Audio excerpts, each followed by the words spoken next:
When African Americans applied for jobs in the nation's defense industry during the Second World War, they were met with discrimination and hostility. After a September 1940 meeting with President Roosevelt, civil rights leaders threatened to march on Washington. In response, Roosevelt issued Executive Order 8802, effectively banning discrimination in all federal agencies. As it was in civilian life in the 40s, segregation was a reality for America's first black Marines because blacks and whites were not allowed to train together. Montford Point, a camp built exclusively for black recruits, was a stone throw and yet a world away from Camp Lejeune, North Carolina. Even as Marines, black men were barred from Lejeune unless accompanied by a white officer. Recruitment of the nation's first black Marines was set to begin June 1, 1942. At 1 minute after midnight on that date, Alfred Masters, a Langston University student, became the first African American to enlist and be sworn into the United States Marine Corps. On Iwo Jima, they were assigned to service and supply. But when the Japanese attacked, African American Marines dropped their cargo, picked up their weapons, and joined the fight. Despite 2 amphibious trucks disabled from gunfire, a black Marine driver kept coming back to the cheers of soldiers from their foxholes. A fellow Marine called it one of the bravest sights he had ever seen.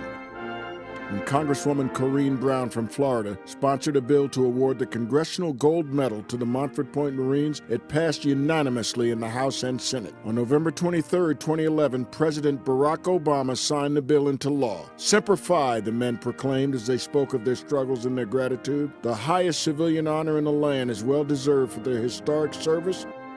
August 26 has been designated by Congress as Montford Point Marine Day in honor of that day in 1942 when the first African-American Marine recruits reported for basic training. On August 26, 2011, Montford Point Marines were honored in Washington, D.C. by the Marine Corps Commandant with a formal salute at the 8th and I Marine Corps Parade.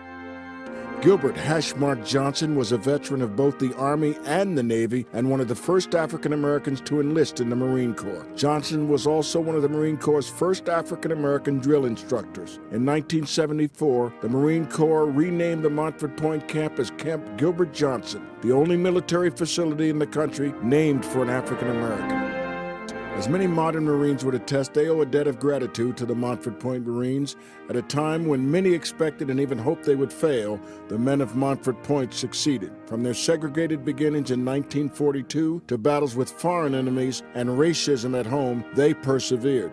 Thanks to these men, the door is open and the sky is the limit for the present and future members of the few, the proud, the Marines.